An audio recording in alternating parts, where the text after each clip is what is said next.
में हमने पढ़ा, क्योंकि जो मेन कॉन्सेप्ट है बिहेवियरिज्म का वो आपका जेबी वॉटसन ने दिया है। और उसके बाद जो भी आपके जैसे देखो इवान पेवलव हो गए, थॉर्नडाइक हो गए, स्किनर हो गए, ठीक है, इन सब के बारे में हमने अब डिटेल्ड स्टडी कर ली है, उनकी थ्योरीज हमने कर ली, यानी कि जो हमारा बिहेवियरिज्म टॉपिक है वो हम सबका अब कंप्लीट है। अब आपने क्या करना है कि अब जब भी आप जैसे नेट पे गूगल पे सर्च करोगे, ठीक है, तो अपने लिए बस आपने ये करना है कि जब भी आप क्वेश्चंस करने लगो आप बिहेवियरिज्म से रिलेटेड जो है वो एमसीक्यू करो, ताकि आपको भी पता चले कि आपको कितने कॉन्सेप्ट उनके समझ में आए हैं। अगर फर्दर आपको फिर कोई ऐसा क्वेश्चन मिलता है या आप पुराने क्वेश्चन पेपर अब आप देखो, ठीक है, और उनमें जो भी बिहेवियरिज्म से रिलेटेड अगर कोई टर्म आ रही है या क्वेश्चन पूछा जा रहा है तो वो आपने जो है वो करना है, ठीक है। और अगर फिर आपको लगता है कि ठीक है पूरा टॉपिक पढ़ने के बाद ये चीज हमारी रह गई है, तो आप जो है वो काइंडली कन्वे कर देना, चाहे क्लास में या फिर आप व्हाट्सएप भी कर सकते हो, अगर आपको फर्दर कोई लगता है किसी क्वेश्चन में कोई डाउट आता है। तो चलते हैं आज की क्लास करते हैं शुरू। सो आज जो हम पढ़ने जा रहे हैं, ठीक है, वो है गेस्टोल्टिज्म।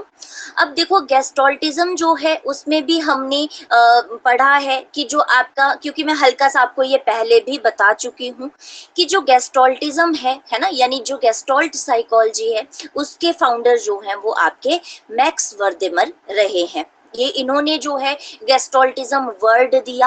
अगर देखो आपको क्वेश्चन जैसे जब भी आप करने लगो, अगर आप क्वेश्चन ध्यान से देखोगे तो आपने ये चीजें जरूर देखनी है कि आपसे प्रमोटर पूछा गया है या फिर आपसे जो है फाउंडर पूछा गया है। क्योंकि कई बार टर्म आती है कि जैसे क्वेश्चन आ गया कि हु कॉइन्ड द टर्म, ठीक है, तो कॉइन्ड द टर्म का मतलब है कि वो नाम किसने दिया है। अब नाम किसने दिया होगा, जो उसके मेन फाउंडर होंगे, ठीक है। तो अगर आपको जैसे बिहेवियरिज्म में मैं ये कॉन्सेप्ट आपको अच्छे से क्लियर कर चुकी हूँ कि पेवलव आए, थॉर्नडाइक आए, लेकिन उन्होंने ऐसा नहीं कहा था कि बिहेवियरिज्म टॉपिक, ठीक है, मतलब उन्होंने ये नहीं कहा था कि हम बिहेवियरिज्म के जो है वो समर्थक है या इस तरह से, उन्होंने सिंपल जो है अपनी थ्योरीज दी। अब वैसे ही जो फिर जेबी वॉटसन थे उन्होंने जो है बिहेवियरिज्म का जो है वो टर्म दी थी। तो वैसे ही हमारी जब हम गेस्टोल्ट साइकोलॉजी की बात करते हैं, अब यहाँ पे भी क्या होता है कि ये जो आपका गेस्टोल्ट साइकोलॉजी है, ये साइकोलॉजी से पहले क्या था, ये जो है स्कूल ऑफ थॉट इसे बोला गया है या फिर स्कूल ऑफ साइकोलॉजी जो है वो बोला गया है। जैसे मैं कल भी आपके साथ डिस्कस कर रही थी, जिन्होंने पहली बारी क्लास करी है, ठीक है, उन सबके लिए था ये कि आपने जब भी आपने पढ़ना है तो आपने स्कूल ऑफ साइकोलॉजी से शुरू करना है, उससे आपको बहुत सारी हेल्प मिलेगी। तो अब ये जो आपके मैक्स वर्देमर थे, ठीक है, ये भी आए, और जब ये आए और इन्होंने अपना एक कॉन्सेप्ट दिया जिसको जो है बोला गया 5 फिनोमिना। ध्यान से देखना, ठीक है, कि क्या बोला गया, 5 फिनोमिना जो है वो इनका सबसे इम्पोर्टेंट जो है वो एक्सपेरिमेंट रहा है, जिसके बेसिस पे ही फिर इन्होंने पूरी जो गेस्टोल्ट साइकोलॉजी है यानी जो गेस्टोल्ट टर्म है वो दी। तो अगर आपसे कभी भी क्वेश्चन पूछा जाएगा सो फाउंडर कौन है गेस्टोल्ट साइकोलॉजी के, वर्देमर है, ठीक है। फिर इनके साथ जैसे जो आपके देखो, आपने इससे पहले इनसाइट थ्योरी पढ़ी है ना, फिर कोफका, जब हमने शुरू में गेस्टोल्टिज्म के बारे में पढ़ा था तो मैंने उस टाइम पे आपसे जो है आपके सामने ऐसे 3 नाम और लिए थे वर्देमर के अलावा, जिसको मैंने ऐसे भी बोला था कि आप ऐसे याद रख सकते हैं, या तो आप ट्रिपल के याद रख लो या तो आप जो है के एल जो है नाम याद रख लो, जैसे के से कोहलर, ठीक है, फिर के से कोफका, और लास्ट है आपके कुर्ट लेविन, ठीक है। तो ये जो है आपके चारों के चारों ही जो है वो गेस्टोल्टिज्म के समर्थक थे। तो अगर इनमें से भी प्रमोटर ये सारे हैं, लेकिन फादर जो है वो कौन हो, फादर बोलो फाउंडर बोलो, ठीक है, ये कौन थे, गेस्टोल्ट साइकोलॉजी के। तो इन्होंने क्या किया है, फिर दूसरा क्या आया कि इन्होंने जो है कौन सा फिनोमिना दिया हुआ है, 5 फिनोमिना जो है वो इन्होंने दिया हुआ है। अब मैं आपको यहाँ पे एक और चीज क्लियर कर दूं, ये जो वर्देमर थे या फिर जो आपके जैसे कोफका, लेविन हो गए, ठीक है, इनके आप ज्यादातर चीजें जो है वो साइंस में पढ़ते हो। अब जो साइंस बैकग्राउंड से है उनको जो है वो ज्यादा, अब आपका आर्ट्स बैकग्राउंड है ना, ठीक है, लेकिन फिर भी साइंस में कहीं ना कहीं इनकी टर्म टर्म्स पढ़ी होंगी, अगर आपने नहीं पढ़ी हैं तो इट्स ओके, कोई बात नहीं, बट आइंस्टाइन को तो सबने सुना है ना। एल्बर्ट आइंस्टाइन जो है वो तो सबसे जाने माने और फादर ऑफ मॉडर्न फिजिक्स भी उनको कहा जाता है। तो क्या है कि उनसे जो है ये इन्फ्लुएंस हुए हैं।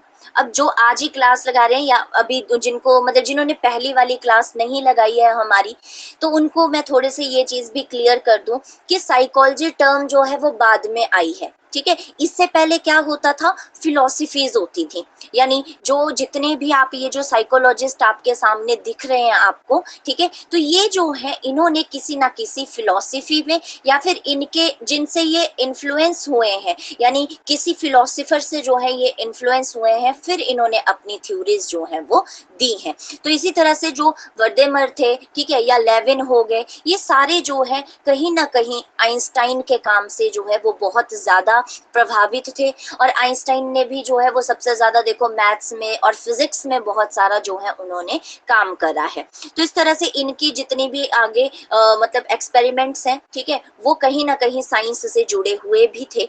आपने जो है सारी डिटेल में नहीं पढ़नी है, क्योंकि इनके बारे में सिर्फ 2-4 चीजें आती हैं जो कि सारी रिलेटेड टू गेस्टोल्टिज्म है, समग्रवाद से रिलेटेड है। तो इसलिए आपने ज्यादा बाहर नहीं जाना है, ज्यादा डिटेल में नहीं जाना है, ठीक है, क्योंकि जिनका डिटेल में पढ़ना था उनका हम ऑलरेडी सारी चीजें जो है पॉइंट टू पॉइंट पढ़ चुके हैं।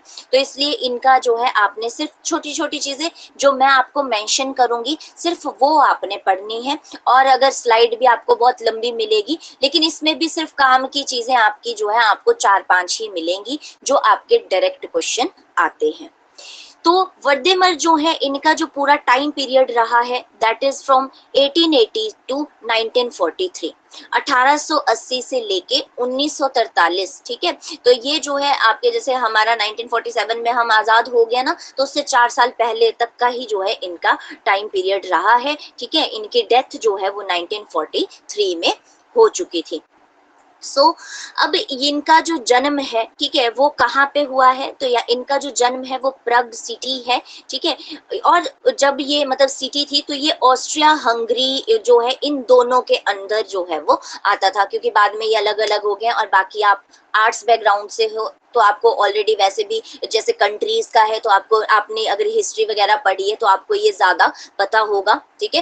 लेकिन आपने सिंपल याद रखना है, क्योंकि इनका कहीं पे भी ऐसा नहीं है कि आप सिर्फ ऐसा बोलो कि ऑस्ट्रियन साइकोलॉजिस्ट थे, ठीक है। और कई बार जो है इनका डायरेक्ट ही आता है, तो इसलिए आप याद रखें, वैसे इनका ज्यादा पूछा नहीं जाता है, ठीक है। जिनके मतलब जो मैंने कहा कि जैसे बिल्कुल फेमस से हैं, ठीक है, ऐसा नहीं है, इन्होंने भी गेस्टोल्टिज्म में दिया है तो ये भी फेमस ही थे। पर जिनका मतलब ऐसे कॉन्सेप्ट वाइज आपको ऐसा लगता है ना कि अलग अलग जगह पे अलग अलग वर्णन किया होता है, तो उनको जो है उनके क्वेश्चन से बोर्ड भी उन क्वेश्चंस को अवॉइड ही करता है। लेकिन अगर बाय चांस आ ही गया तो आप याद रखें कि ये जो है ऑस्ट्रिया हंगरी के जो है वो रहे हैं। इनका जन्म यहाँ पे हुआ है, बाकी इनकी जो बाद में जैसे पढ़ाई लिखाई वो सारी जो है फिर बाद में ये शिफ्ट हो गए थे न्यूयॉर्क, ठीक है। पर मेन जो है वो हमें कि ये कहाँ से थे, तो प्रग ऑस्ट्रिया हंगरी से जो है, हंगेरी जो है नाम है, ठीक है, तो यहाँ से जो है ये रिलेटेड थे। नेक्स्ट चलते हैं। तो ये आप याद रखें कि फाउंडर ऑफ गेस्टोल्ट साइकोलॉजी कौन है, Max Wertheimer. The history of gestalt psychology, मतलब जो आपकी गेस्टोल्ट साइकोलॉजी की हिस्ट्री है, ठीक है, वो इन्हीं के काम के साथ जो है ओरिजिनेट हुई। यानी इससे पहले गेस्टोल्टिज्म या गेस्टोल्ट वर्ड का जो है कहीं पे कोई जिक्र नहीं था। और ये जो वर्ड भी लिया गया है, यानी कि जो आपका गेस्टोल्ट साइकोलॉजी, तो गेस्टोल्ट जो है वो आपका ग्रीक वर्ड है जिसका नाम ही अपना ही जो है मतलब है, दैट इज योर होल, ठीक है। गेस्टोल्ट का जो मीनिंग होता है, गेस्टोल्ट का मीनिंग होता है आपका होल, ठीक है। तो जैसे आपने गेस्टोल्टिज्म पढ़ा है तो आपने वहां पे भी पढ़ा था कि जहां पे भी वर्ड होल वर्ड आता है दैट मीन्स वो गेस्टोल्टिज्म की बात हो रही है, संपूर्ण यानी समग्र, ठीक है। Gestalt psychology formed in part as a response to the structuralism. अब यहाँ से देखिए क्या क्वेश्चन आपको डायरेक्ट देखो क्वेश्चन बन सकता है कि जो गेस्टॉल्ट साइकोलॉजी है इसकी फॉर्मेशन ही क्यों हुई। तो बेसिकली क्या हुआ कि जो बिहेवियरिज्म है ना वो पहले आ चुका था कॉन्सेप्ट, है ना। बिहेवियरिज्म के बारे में जो है वो चीजें यानी बिहेवियरिज्म की थ्योरीज जो है वो प्रोपाउंड हो गई थी। और मैंने जैसे कल भी आपको बताया कि बिहेवियरिज्म जो है वो अपने टाइम की सबसे बोल सकते हैं कि सबसे जो है जाना माना और एक तरह से कंट्रोवर्शियल भी बोल लो, ठीक है, लेकिन मेन है कि जो बहुत जो है जाना माना जो है वो स्कूल ऑफ थॉट जो है वो माना गया है अपने टाइम का। यानी एक मतलब पूरा रिवॉल्यूशन ही जो है क्रांति की तरह फैल गया था आपका बिहेवियरिज्म। तो जो गेस्टॉल्ट साइकोलॉजी है, अब यहाँ पे ये नहीं है कि उसके अगेंस्ट बना, अगेंस्ट तो नहीं था, ठीक है, लेकिन इन्होंने क्या किया कि जो स्ट्रक्चरलिज्म है, जो सबसे पहला हमारा स्कूल ऑफ साइकोलॉजी है, सबसे पहले था स्ट्रक्चरलिज्म, संरचनावाद, ठीक है, और जिसमें किसने काम किया है, विलियम वुंट ने। और ये कौन है हमारे फादर ऑफ मॉडर्न साइकोलॉजी। अब जिन्होंने फर्स्ट क्लास नहीं लगाई है मैं उनको यहीं पे ये चीज क्लियर कर रही हूँ, ठीक है, कि जो विलियम वुंट थे वो मॉडर्न साइकोलॉजी के फादर जो है वो रहे हैं, ठीक है, और एक्सपेरिमेंटल साइकोलॉजी के फादर भी इन्हीं को ही बोला गया है। अब क्यों इनको जो है एक्सपेरिमेंटल साइकोलॉजी के फादर कहा गया, क्योंकि इन्होंने ही सबसे पहली जो है वो साइकोलॉजी लेबोरेटरी जो है वो एस्टेब्लिश की थी जर्मनी में, ठीक है, और ये जर्मन साइकोलॉजिस्ट थे। तो अगर स्ट्रक्चरलिज्म की बात आती है तो ये सबसे पहला स्कूल ऑफ साइकोलॉजी कहा जाता है, ठीक है। फिर जैसे उसके बाद आपका फंक्शनलिज्म आया, फिर जो है बिहेवियरिज्म आया, फिर उसके बाद जो है गेस्टॉल्ट साइकोलॉजी जो है वो लाई गई, यानी गेस्टॉल्टिज्म आया in the response to the structuralism. अब क्यों, क्या रिस्पॉन्स था, मतलब क्यों जो है वो स्ट्रक्चरलिज्म के रिस्पॉन्स में इसको यूज किया गया है, तो इसका आंसर जो है वो है कि आपका जो स्ट्रक्चरलिज्म है, ठीक है, आपका जो स्ट्रक्चरलिज्म है वो फॉलो करता था कि जो भी आप मतलब जितनी भी चीजें पढ़ रहे हैं, ठीक है, वो क्या करता था कि जितना मतलब आप उसको, स्ट्रक्चर क्या होता है, स्ट्रक्चर होता है ना जैसे आप स्टेप बाय स्टेप छोटे छोटे स्ट्रक्चर, फिर उनको इकट्ठा करो, फिर उनको जोड़ो, ठीक है। तो इस तरह से जो स्ट्रक्चरलिज्म था, मतलब यानी जो स्ट्रक्चरलिज्म को जिन्होंने जो है प्रमोट किया। एक और चीज है, इसका जो मेन टॉपिक है स्ट्रक्चरलिज्म का, मेन टॉपिक कोई भी बताएगा स्ट्रक्चरलिज्म में हम सब जो इसका मेन टॉपिक है वो क्या रहा है? कॉन्शियसनेस। वेरी गुड, ठीक है, तो कॉन्शियसनेस जो है वो पढ़ी गई। तो स्ट्रक्चरलिज्म में बेसिकली हमारी जो चेतना है, यानी हम जो बिल्कुल कॉन्शियस माइंड में रह के जो है एक्टिव रह के काम को करते हैं, वो जो है वो पढ़ा गया, ठीक है। तो उसमें क्या करते थे, उसमें जो है जितनी भी चीजें थी उनको मतलब जितना छोटा हो सके, जितना स्मॉलेस्ट पॉसिबल पार्ट उसके किए जा सके, उसमें जो है उस स्कूल में चीजों को पढ़ा गया। उसमें सिंपल सिखाया गया कि लर्निंग जो होती है वो इस तरह से स्टेप बाय स्टेप, और जो हम मतलब अपनी सेंसेस से, अपनी ज्ञानेंद्रियों से परसीव करते हैं, उनका जो है वो, उनसे सीखना जो है वो हमने स्ट्रक्चरलिज्म में पढ़ा, ठीक है।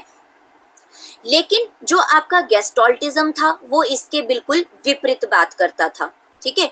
अब जो गेस्टॉल्ट साइकोलॉजिस्ट थे, यानी जैसे ये आपके वर्देमर हो गए, कोहलर हो गए, ठीक है, तो इन्होंने क्या किया, इन्होंने जो है जो भी आपकी प्रॉब्लम्स जितनी भी आपको, यानी आपके सामने कोई भी प्रॉब्लम आती है तो इन्होंने उसके किस पे काम किया, टोटलिटी पे, ठीक है। इन्होंने ये नहीं कहा कि आप जो है ब्रेक डाउन करके ऐसा स्मॉलर पार्ट में जो है वो चीजों को पढ़ते हो, इनका बिल्कुल ऐसा नहीं था। इन्होंने किस पे ज्यादा फोकस किया, इन्होंने जो है ज्यादा किया टोटलिटी पे, यानी जब भी आप प्रॉब्लम को देखते हो, यानी इनका सीधा जो मतलब इनका मेन था वो था होल टू पार्ट। ये कहते थे कि होल टू पार्ट जो है वो हमारी लर्निंग होती है, यानी जो भी आप प्रॉब्लम है, ठीक है, उसको पूरा देखते हो, ठीक है, फिर उसके बाद जो है उसको स्टेप बाय स्टेप जो है वो सॉल्व करते हो। लेकिन कॉन्शियसनेस में ऐसा नहीं था, उसमें ऐसे था कि आप प्रॉब्लम को भी ऐसे मतलब स्टेप बाय स्टेप देखते हो, ठीक है।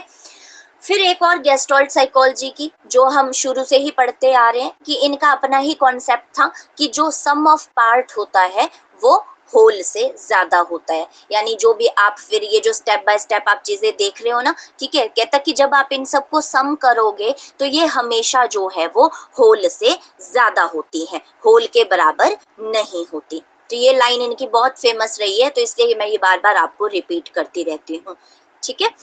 अच्छा जी, guided by the principle of holism, यही। अब आपसे अगर बाय चांस ऐसा क्वेश्चन पूछा जाए कि जो वर्दिमर थे या फिर उनके फॉलोअर थे, ठीक है, उन्होंने ये जो गेस्टॉल्ट साइकोलॉजी का कॉन्सेप्ट है ये किससे प्रेरित होकर दिया, तो इन्होंने जो है ये होलिज्म का जो प्रिंसिपल है हमारा, उससे जो है वो प्रेरित होकर इन्होंने जो है बहुत सारे इंस्टांसेस होते हैं, एग्जाम्पल्स, ठीक है। इंस्टांसेस मैंने आपको शुरू में ही कहा है कि मैं इंग्लिश की ऐसी टर्म्स भी यूज करूंगी ताकि आपका इंग्लिश का जो है वो भी पार्ट कहीं ना कहीं हो जाए आपकी हेल्प, ठीक है। तो इंस्टांसेस का मतलब होता है एग्जाम्पल्स, ओके। तो इन्होंने क्या किया, जो वर्देमर थे और इनके जो भी फॉलोअर रहे, जैसे कोहलर हो गए, ठीक है, कोफका हो गए, तो उन सब ने जो है आपके जो भी आप मतलब परसीव करते हैं, जैसे इनसाइट थ्योरी थी कोहलर के द्वारा दी गई है ना, तो उसमें था कि जो भी ना आप परसीव करते हो, परसेप्शन करते हो, उसको कैसे देखते हो, बिल्कुल जो है वो उसको होल करके देखते हो, यानी उसको संपूर्ण करके देखते हो। तो इसके लिए फिर इन्होंने बहुत सारे जो है वो एग्जाम्पल्स जो हैं वो आइडेंटिफाई किए, ठीक है। और जिसमें इन्होंने सिंपल कह दिया, मतलब आप हट फिर के इसी एक लाइन पे आओगे कि जितनी भी प्रॉब्लम्स होती हैं they all are considered as a whole not as a separate component, यानी मतलब आप अलग अलग करके उनको नहीं देखते हो, आप जो भी आपके सामने कोई भी थिंग है उसको आप जो है पहले एज अ होल ही देखोगे, उसके बाद जो है आप उसके पार्ट जो है वो उन पे फोकस करते हो। तो ये था आपका मैक्स वर्दिमर के बारे में कि इन्होंने, तो इनका यही आता है सिंपल, ठीक है। अब इन्होंने जो मैं जैसे शुरू में कह रही थी आपके, अच्छा जी यहाँ पे भी होलिज्म को जो है, जो हिंदी मीडियम फॉलो करते हैं, तो होलिज्म को जो है साकल्यवाद कहा जाता है। तो देखो साकल्यवाद, अब जिनको साकल्य मीनिंग पता होता है उनके लिए ये जो है इजी होगा, बट अगर आप इंग्लिश फॉलो करते हो तो होलिज्म से हमें खुद ही पता लग जाता है, यानी पूर्ण, ठीक है। साकल्य का मतलब भी होता है संपूर्ण, ठीक है। सो ये था आपका। नेक्स्ट है, यहाँ पे आपको जैसे बता दिया है कि होलिज्म का मतलब क्या होता है, टोटलिटी और होलनेस, यानी पूरी समग्रता या पूर्णता, ठीक है। जिसमें सीधा सा है कि आप में कोई भी चीज है उसको आप जो है वो संपूर्ण इकाई के रूप में देखना चाहिए, यानी उसको एज अ होल देखना चाहिए, ना कि उसके इंडिविजुअल पार्ट्स को। तो आप जब भी हो गेस्टॉल्ट पढ़ोगे तो आप मतलब अगेन लास्ट तक आपको खुद ही ये वर्ड याद हो जाएगा कि गेस्टॉल्ट का मतलब है होल, ठीक है। अब जहां पे भी चीजें होल आएगी दैट मीन्स कि गेस्टॉल्टिज्म की बात जो है वो हो रही है। थोड़ा फास्ट है क्योंकि हट फिर के हम एक ही पॉइंट पे आ रहे हैं, अगर आपको कहीं पे भी लगेगा कि मतलब फास्ट हो रहा है तो आप बोल देना, ठीक है। अब आते हैं कि Wertheimer developed gestalt psychology after observing what he called the 5 phenomena. अब जैसे आपने सबसे शुरू में कहा, अगर आपको ये भी नहीं पढ़ना है कि ये होता क्या है तो ये भी कोई मतलब इतना इम्पोर्टेंट नहीं है, सिर्फ ये नाम इम्पोर्टेंट है, ठीक है। कि इन्होंने सबसे पहले एक 5 फिनोमेना दिया था, मतलब इन्होंने जो है ऑब्जर्व की कुछ चीज, ठीक है, फिर उसके बाद उस कॉन्सेप्ट को इन्होंने 5 फिनोमेना कहा, ठीक है। लेटर ऑन जिससे फिर इन्होंने गेस्टॉल्ट साइकोलॉजी जो है वो डेवलप की। सो 5 फिनोमेना क्या था, तो बेसिकली हुआ क्या कि ये जो है रेलवे सिग्नल पे जैसे खड़े थे, ठीक है, रेलवे पे, तो उन्होंने क्या देखा वहां पे सिग्नल पे कि बहुत सारी जो लाइट्स हैं, यानी जैसे कलर ऑफ लाइट्स होते हैं ना, ठीक है, तो उनको जो है ये देख रहे थे। अब इन्होंने क्या देखा वहां पे कि जो आपकी मतलब जैसे लाइंस होती है यानी लाइट होती है, अब हमें पता है कि लाइट तो बिल्कुल सीधी जो है वो ट्रेवल करती है, ऐसे तो नहीं है कि टेढ़ी मेढ़ी, अगर आप टॉर्च लगा रहे हो है ना तो उससे बिल्कुल एक स्ट्रेट लाइन बनती है ना, तो वैसा ही कह रहे हैं कि इन्होंने ना मतलब ऐसे बहुत सारी जो है वो अल्टरनेटिंग लाइट देखी चलती हुई, और उससे क्या हुआ, एक भ्रम पैदा हुआ, इल्यूजन पैदा हुआ, जिसको हम बोलेंगे ऑप्टिकल इल्यूजन, अब जैसे मैंने आपको पहले ही कह दिया कि ये जो है आइंस्टाइन से बहुत ज्यादा प्रेरित थे, ठीक है, तो इसलिए इन्होंने इनकी जितनी भी चीजें हैं आपको कहीं ना कहीं वो फिजिक्स से रिलेटेड मिलेगी।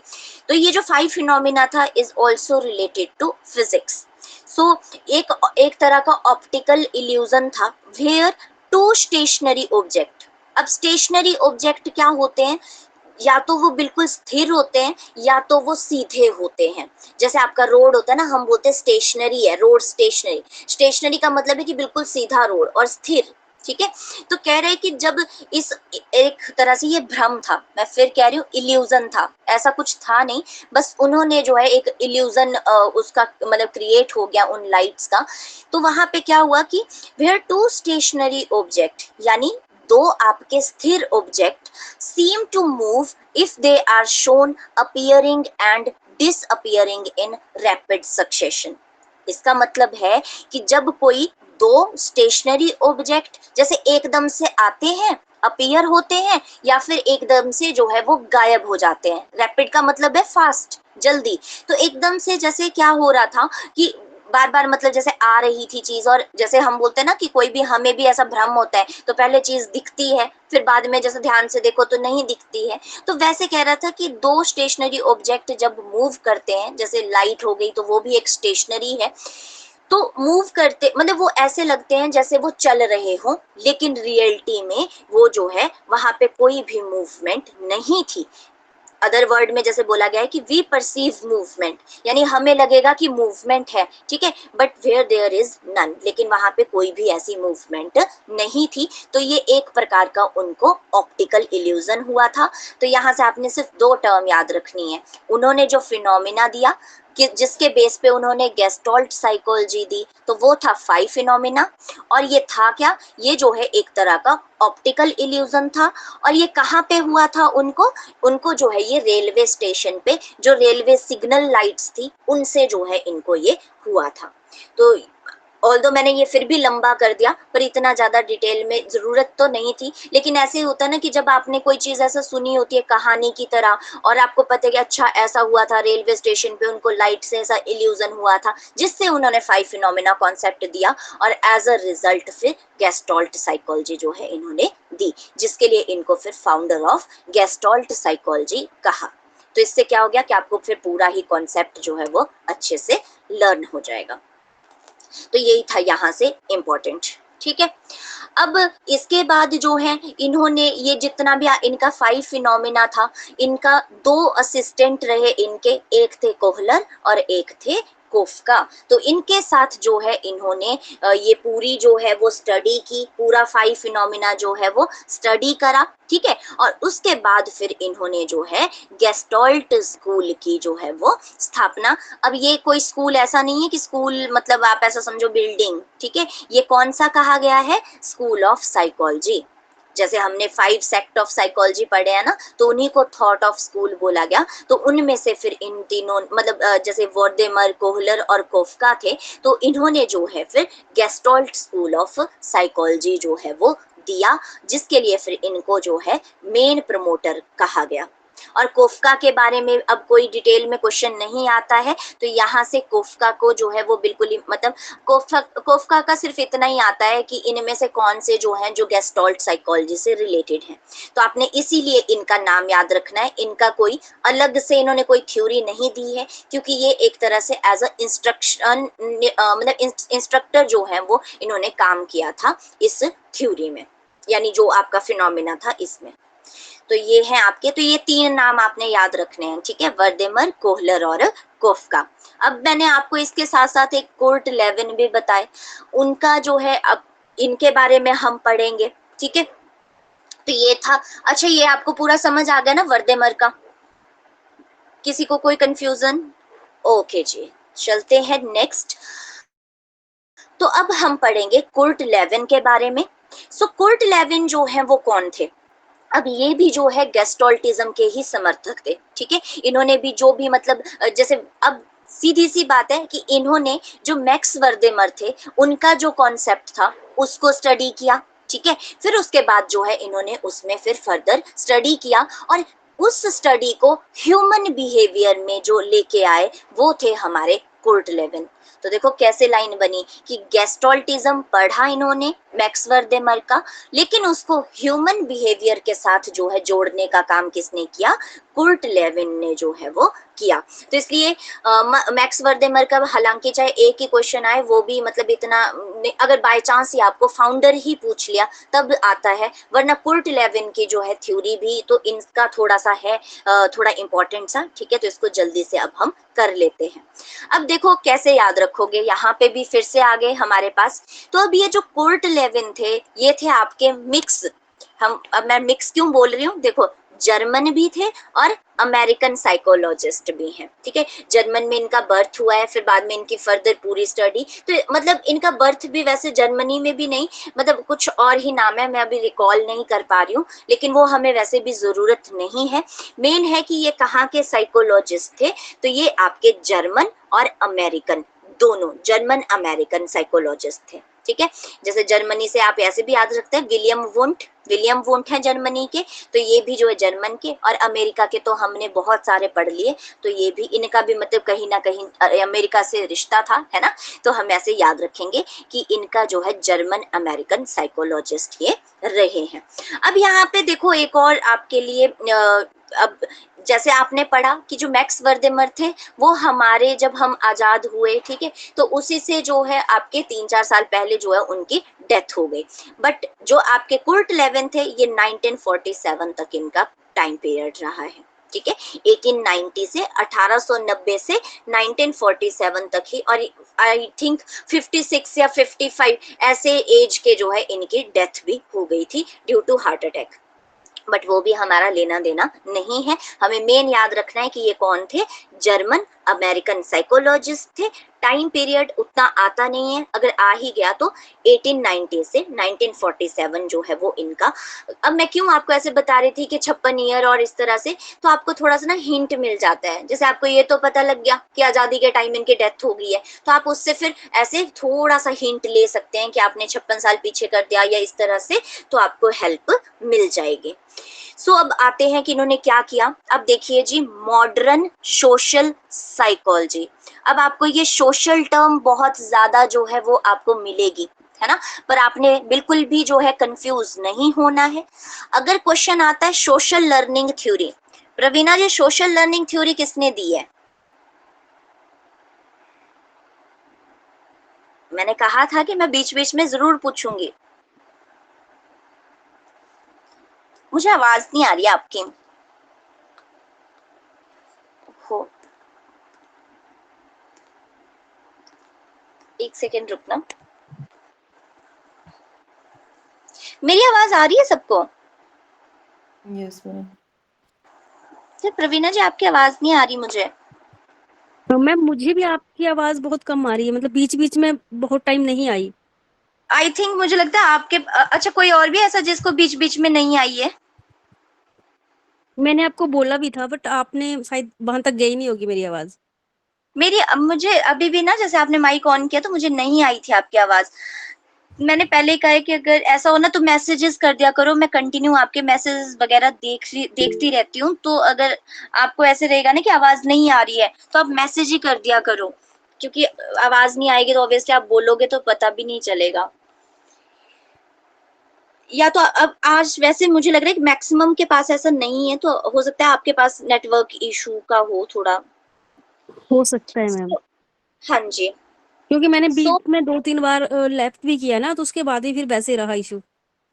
तो ऐसे बोल दिया करो, क्योंकि फिर ऐसा है ना कि क्या फायदा पूरी क्लास लगाने के बाद भी हमें फिर थोड़ा नहीं आए।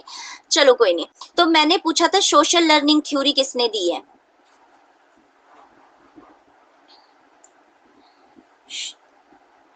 चलो कोई और ही सोशल लर्निंग थ्योरी जिनको भी पता है, अब हम पढ़ चुके हैं। एल्बर्ट बंडूरा ने दी। अल्बर्ट, तभी बोला था मैंने मैसेजेस करा करो, क्योंकि सब माइक ऑन करेंगे तो फिर आपका इको होगा, ठीक है। सो अल्बर्ट बंडूरा ने जो है वो सोशल लर्निंग थ्योरी दी है, लेकिन आज हम बात कर रहे हैं मॉडर्न सोशल साइकोलॉजी की। देखो टर्म्स ध्यान से पढ़ना, कई बार ऐसे होता है कि पेपर में जल्दी जल्दी पढ़ा मॉडर्न साइकोलॉजी और हो गया खत्म, है ना। क्योंकि जो मॉडर्न साइकोलॉजी है वो विलियम वुंट है, उसके फादर वो हैं, ठीक है। फिर उसके बाद अब जैसे फाउंडर, फादर, ये सारी टर्म यही होती है जो पहली बार उनको बताते हैं, है ना। तो अगर क्वेश्चन आता है कि मॉडर्न सोशल साइकोलॉजी, तो मॉडर्न सोशल साइकोलॉजी के जो फाउंडर हैं वो है हमारे कुर्ट लेविन।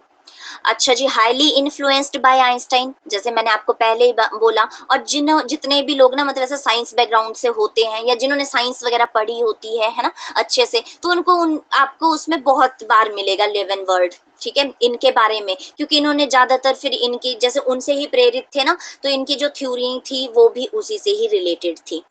सो इसीलिए क्योंकि ये आइंस्टाइन से बहुत ज्यादा जो है वो इन्फ्लुएंस थे, ठीक है। तो जैसे आइंस्टाइन थे तो उन्होंने भी अलग अलग फील्ड में काम किया, जैसे उन्होंने ऑप्टिकल फील्ड, इस तरह से मतलब मैग्नेटिक फील्ड, इलेक्ट्रिकल फील्ड, तो इस तरह से जो है आप फिजिक्स में पढ़ते हो जैसे कि फील्ड वर्ड बहुत आता है, ठीक है। तो उसी बेसिस पे जो कुर्ट लेविन ने थ्योरी दी थी, ठीक है, उसको 1970 में मतलब इन्होंने एक थ्योरी दी, ठीक है, जिसको फील्ड थ्योरी के नाम से जाना गया। तो ये आपने याद रखना है, पहला कि वो मॉडर्न सोशल साइकोलॉजी के फाउंडर हैं। किससे इन्फ्लुएंस हुए थे? आइंस्टाइन से बहुत ज्यादा जो है वो इन्फ्लुएंस थे। फिर इन्होंने 1947 में फील्ड थ्योरी जो है वो हमें दी। क्लियर? अब एक इनकी पब्लिशन मतलब अगेन इन्होंने एक बुक भी निकाली या फिर एक जर्नल निकाला था, ठीक है, मैं ऐसा नहीं बोलूंगी कि बुक, बट तो क्योंकि ये भी क्वेश्चन आता है। अब देखो इनका जो है बेसिकली पर्सनैलिटी से रिलेटेड था, ठीक है, तो आपसे क्वेश्चन पूछा जा सकता है। हालांकि ये पर्सनैलिटी में भी टर्म्स आएंगी, मैं आपको तब भी पढ़ाऊंगी कुछ चीजें, पर क्योंकि हमारा पहले डिसाइड हो गया है कि हम जिन भी लोगों को पढ़ेंगे हम उनका जितना भी कंट्रीब्यूशन है साइकोलॉजी में उसको जो है वो स्टडी करेंगे। सो इनकी एक पब्लिकेशन है, आपको डायरेक्ट भी पूछ लिया जा सकता है कि डायनामिक थ्योरी ऑफ पर्सनैलिटी किसने दिया, तो कुर्ट लेविन ने जो है ये पब्लिश की थी a dynamic theory of personality, ठीक है। पर्सनैलिटी यानी जो आपका, जैसे आपने इसमें भी पढ़ा है कि बहुत सारे ट्रेट होते हैं पर्सनैलिटी में, इसमें आपके जो है हम पढ़ेंगे आगे भी जाके, ठीक है, बट जो साइकोलॉजी में बेसिकली पर्सनैलिटी जो है वो है पर्सोनिफिकेशन यानी मास्क जैसे हम बोलते हैं, ठीक है। तो इन्होंने जो है उसकी एक डायनामिक थ्योरी ऑफ पर्सनैलिटी के ऊपर जो है वो एक पब्लिकेशन इनकी निकाली थी, ठीक है। सो ये इनके बारे में जो है मेन हाईलाइट टर्म्स हैं जो आपके शुरू में ही इसीलिए दे दी कि अगर आपने आगे भी नहीं पढ़ना, आप सिर्फ इतना भी पढ़ के जाओगे तो भी आप जो है एग्जाम कर लोगे, क्योंकि इतना ही आता है। और मतलब इतना बहुत ही डीप तो कोई भी नहीं जाएगा, क्योंकि इन्होंने बहुत ही छोटा मतलब इनके बहुत ही थोड़े थोड़े कंट्रीब्यूशन रहे हैं, ठीक है। लेकिन ये जरूरी है क्योंकि ये गेस्टोल्टिज्म से रिलेटेड थे, तो इसलिए इनका क्वेश्चन वहां से जरूर आ सकता है। सो लेविन्स फील्ड थ्योरी क्या थी? तो Lewin's field theory proposed that behaviour is the result of the individual and the environment. अब जैसे मैंने आपको कहा कि इन्होंने गेस्टोल्टिज्म पढ़ा, ठीक है, तो जो ह्यूमन एनवायरमेंट में इंट्रोड्यूस किया इन्होंने वो पूरा कॉन्सेप्ट, तो वो कौन थे? लेविन जो है वो थे, ठीक है। सो लेविन फील्ड थ्योरी जो है इसने प्रपोज किया था कि जो बिहेवियर होता है यानी जो व्यवहार होता है वो क्या होता है आपका, कि जो आपके इंडिविजुअल है और एनवायरमेंट है, ठीक है, उन्हीं का जो है इंटर रिलेशनशिप या हम बोल सकते हैं कि उन्हीं के का जो है वो रिजल्ट है, ठीक है। लेकिन अब यहाँ पे बाकी लोगों के लिए जिन्होंने पहले भी पढ़ा है, ध्यान रखना कि ये यहाँ पे इन्होंने तो कहा लेकिन इन्होंने क्या टर्म दी है? इंडिविजुअल एंड द एनवायरमेंट, ठीक है। लेकिन अगर बाय चांस आपसे ये पूछा जाए कि psychology is the study of human behaviour and environment, तो ये किसने कहा था? शुरू से जो क्लास में है कोई, संतोष जी आप बताएं, ये वाली टर्म किसने दी थी कि psychology is the study of human behaviour and environment? Watson ने दिए हैं। एनवायरमेंट का थोड़ी कहा था उन्होंने, ऐसे नहीं था। वुडवर्थ से रिलेटेड, वुडवर्थ मैंने कहा था ना कि एनवायरनमेंट से आप याद रखें, जैसे एनवायरनमेंट में हमारे पेड़ हो गए हम वैसे याद रखते हैं, ठीक है, तो वुड होगी लकड़ी, तो वुडवर्थ ने जो है वो डेफिनेशन दी थी साइकोलॉजी की। कोई नहीं, हो जाता है, बट ये है कि अपनी पुरानी चीजें जो है वो जितना नोटिस में रखो, क्योंकि मेरी आदत है मैं पिछला पूछती ही रहती हूँ, ठीक है, तो चीजों को पढ़ लिया करो। सो चलते हैं आगे। And this theory had a major impact on social psychology. अब जो इन्होंने ये जो आपका देखो इंडिविजुअल और एनवायरनमेंट का जो रिजल्ट था, जिसको इन्होंने कहा कि बिहेवियर जो है वो इंडिविजुअल और एनवायरनमेंट का ही रिजल्ट है, तो इस थ्योरी ने, ये जो इनके द्वारा दी गई फील्ड थ्योरी थी, ठीक है, इसने जो है एक बहुत ही मेजर इम्पैक्ट डाला सोशल साइकोलॉजी पे, जिसकी वजह से फिर जो आपके लेविन है, इनको क्या कहा गया, founder of modern social psychology, ठीक है।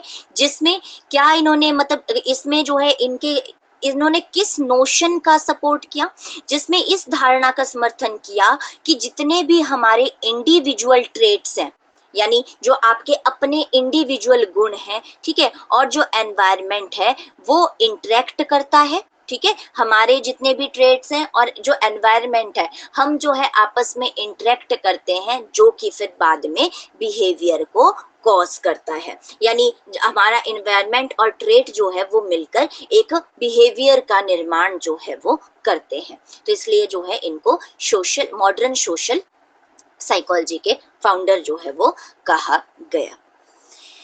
तो ये रहा आपका।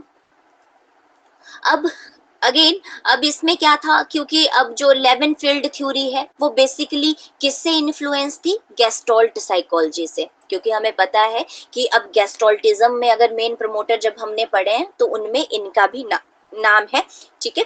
सो influenced by gestalt psychology, Lewin developed a theory, जिसको बोला गया फील्ड थ्योरी, जिसमें इन्होंने क्या एम्फेसाइज किया, इन्होंने जो है इम्पोर्टेंस ऑफ, अब जैसे हमने कहा ना कि इंडिविजुअल ट्रेट्स, इन्होंने कहा कि जो इंडिविजुअल ट्रेट्स हैं और जो एनवायरनमेंट है, कहते वो इंटरेक्ट करते हैं, फिर बिहेवियर जो है वो कॉज होता है।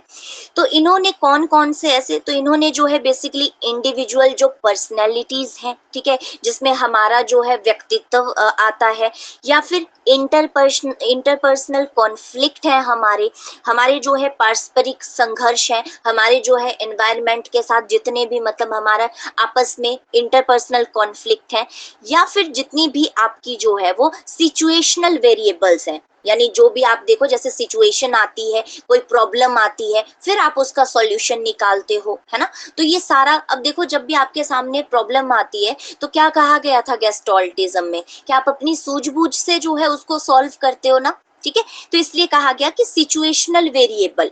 तो इस तरह के जो है इन्होंने इन सब की इंडिविजुअल पर्सनैलिटी, इंटरपर्सनल कॉन्फ्लिक्ट और सिचुएशनल वेरिएबल के जो इम्पोर्टेंस है उस पे इन्होंने बहुत ज्यादा जो है वो जोर दिया था, ठीक है। फिर बाद मतलब मेन है कि इन्होंने क्या दी, हमें फील्ड थ्योरी दी, जिसमें इन्होंने किसके बारे में बताया, ह्यूमन बिहेवियर, ठीक है, यानी इंडिविजुअल ट्रेट्स और एनवायरनमेंट के जो आपस में जो इनका इंटरपर्सनल कॉन्फ्लिक्ट है, पर्सनैलिटीज है, इन सब का जो है वो प्रभावित होकर जो व्यवहार बनता है, ठीक है, उसको जो है इन्होंने अपनी थ्योरी में बताया था।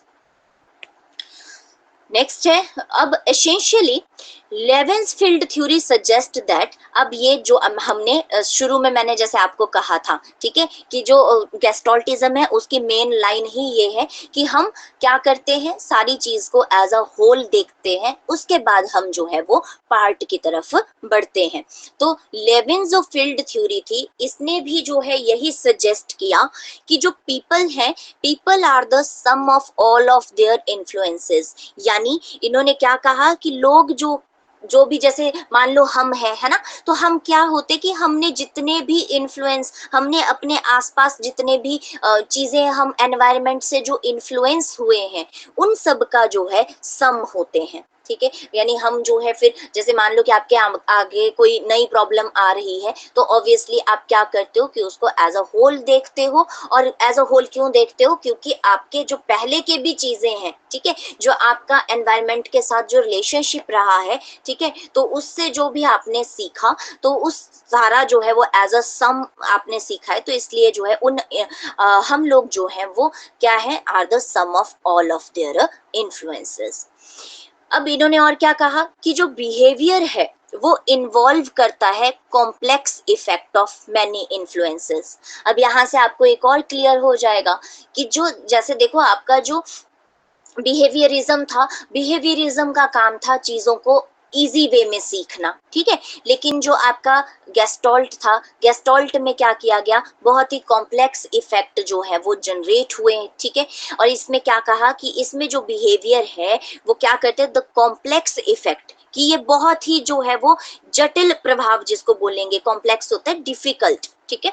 सो behaviour involves the complex effect of many influences and our interaction within our environment, कि ये जो बिहेवियर है ये क्या इन्वॉल्व करता है, ये जो भी हमारा हम इन्फ्लुएंस हो रहे हैं या फिर जो हमारे एनवायरनमेंट के साथ इंटरेक्शन है, ठीक है, उसका कॉम्प्लेक्स जो प्रभाव है वो जो हमारा बिहेवियर है उसको इन्होंने कहा।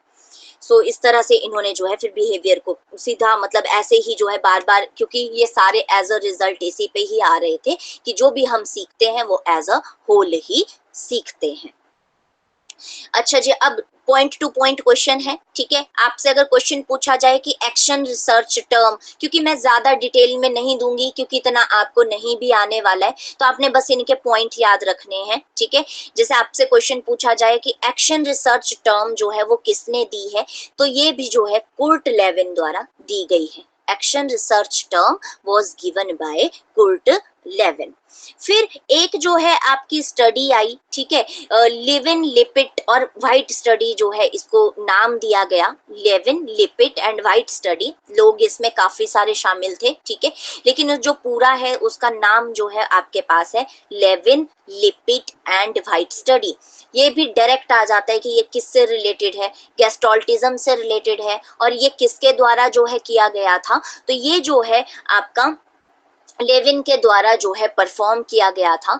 तो बेसिकली ये कुछ नहीं था, ये एक तरह से जो है एक लीडरशिप स्टाइल से जो है वो रिलेटेड था, जिसमें इन्होंने क्या किया, इन्होंने जो है बच्चों के ऊपर जो है टेस्ट किए, ठीक है, और उनमें जो है उन्होंने लीडरशिप स्टाइल देखने के लिए जो है उनपे एक स्टडी की थी, जिसको लेविन लिपिट एंड वाइट स्टडी के नाम से जाना गया।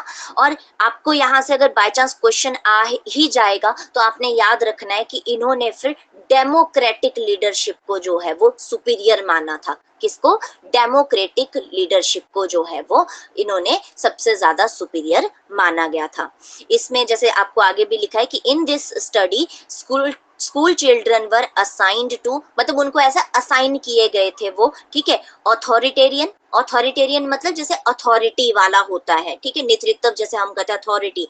डेमोक्रेटिक हो गया लोकतांत्रिक, ठीक है, और लेस फेयर, लेस फेयर जो है वो आपका जैसे जिसमें आप किसी तरह का कोई हस्तक्षेप नहीं करते हो, इसको हिंदी में कहते हैं अहस्तक्षेप। हस्तक्षेप होता है ना किसी में इंटरफेयर करना, तो इसमें जो है इंटरफेयर ना करना, तो ऐसा लेस फेयर लीडरशिप ग्रुप जो है वो बनाए गए थे। तो अगर आपसे बाय चांस पूछ ही लिया जाए तो यहाँ से ये आप इतना कर याद रख सकते हैं कि क्या था, अथॉरिटेरियन, डेमोक्रेटिक और लेस फेयर लीडरशिप ग्रुप जो है इन्होंने बनाए।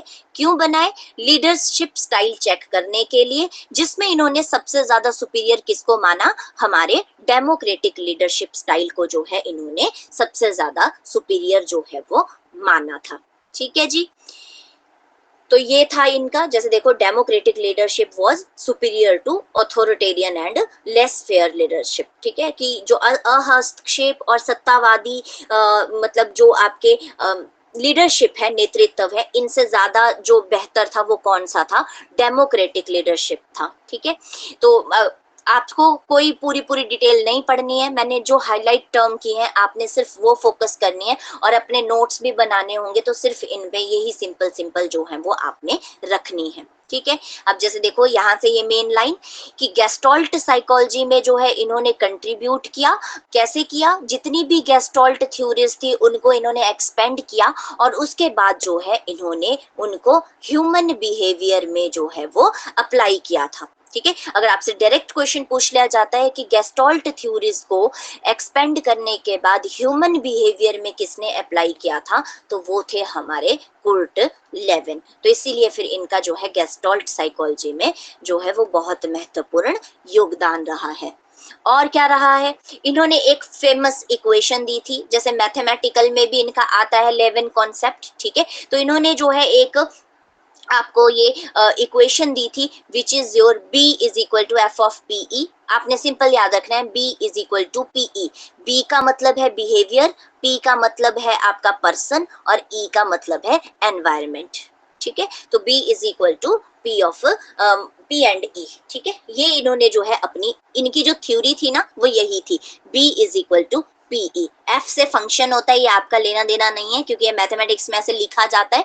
तो इन्होंने अगर आपसे बाय चांस ऐसे भी पूछा जाता है ना कि कौन सी जो है वो स्टेटमेंट 11 से रिलेटेड है, तो आप ये भी याद रख सकते हैं। तो B is equal to PE जो है वो इन्होंने दिया था।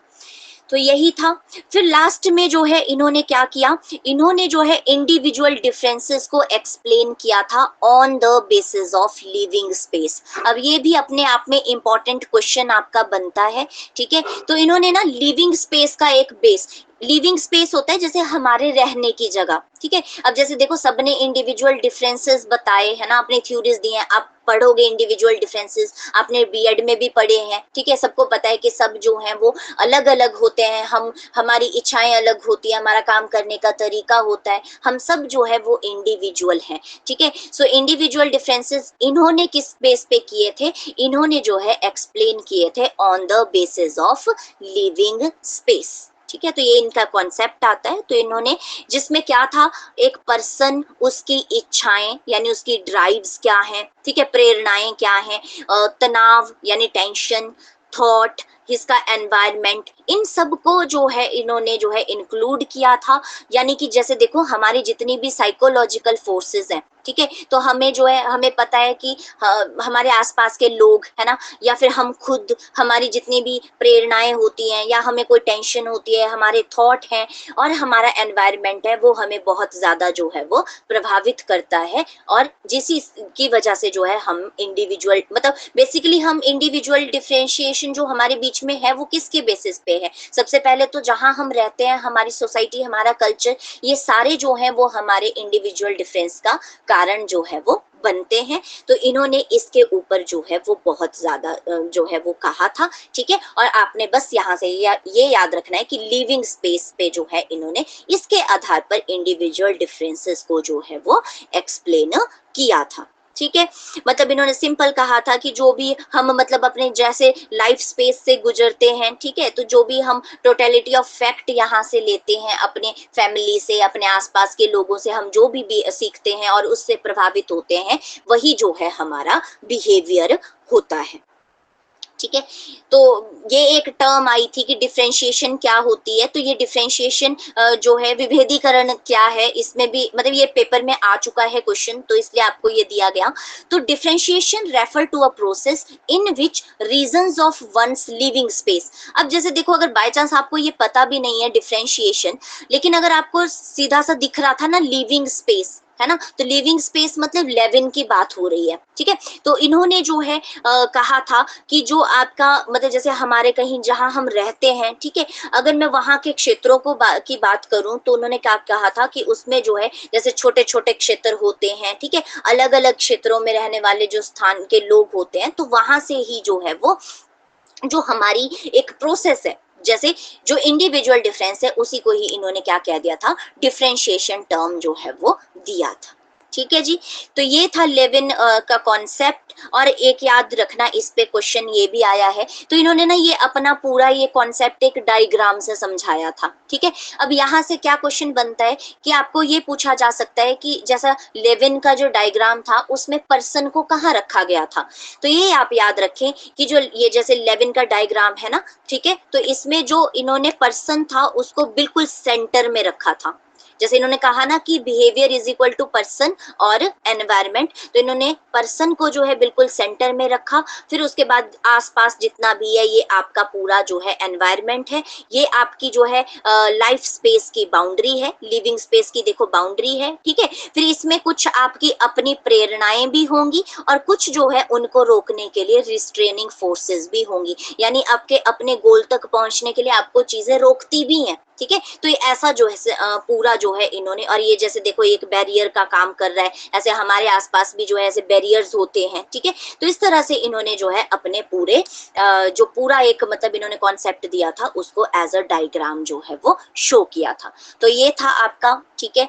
और थोड़ा फास्ट हो गया लेकिन कुछ भी नहीं है, क्योंकि ये सिर्फ आपकी टर्म्स हैं। अब जैसे यहाँ पे ये है कि ड्राइविंग फोर्स क्या होती है, ड्राइविंग फोर्स होती है जो आपको मोटिवेट करती है, ठीक है। और रिस्ट्रेनिंग फोर्स क्या होती है, जो आपको रोकती है, ठीक है, जो रेजिस्ट टू चेंज करती है। और सबसे ज्यादा जो हमारे लिए प्राइम बैरियर का काम करती है, बैरियर होते हैं जो आपको अपने गोल से बचने के मतलब गोल से जो है वो बाधा का काम करे, बैरियर होते हैं बाधा, ठीक है। तो इस तरह से इन्होंने जो है एक मॉडल दिया था। और लास्ट है, इन्होंने 3 स्टेजेस दी हैं, ये क्वेश्चन भी आ जाता है। तो 11 की जो है वो 3 स्टेजेस थी मॉडल की या चेंज की हम बोलते हैं। पहली है अनफ्रीज, ठीक है, दूसरी है चेंज और तीसरी है फिर से रीफ्रीज करना।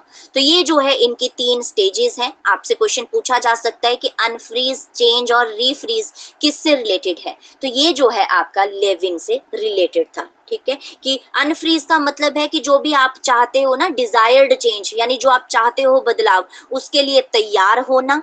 चेंज का मतलब है उसमें इम्प्लीमेंटेशन करना, जो भी आपने मतलब सोचा है कि ये चेंज होना चाहिए उसमें इम्प्लीमेंट करना। और लास्ट में है उसको रीफ्रीज करना, that means solidifying and adopting the desired change, कि जो आप चेंज चाहते थे उसको फिर बिल्कुल पूरी तरह से सॉलिडिफाई करना और उसको अडॉप्ट कर लेना।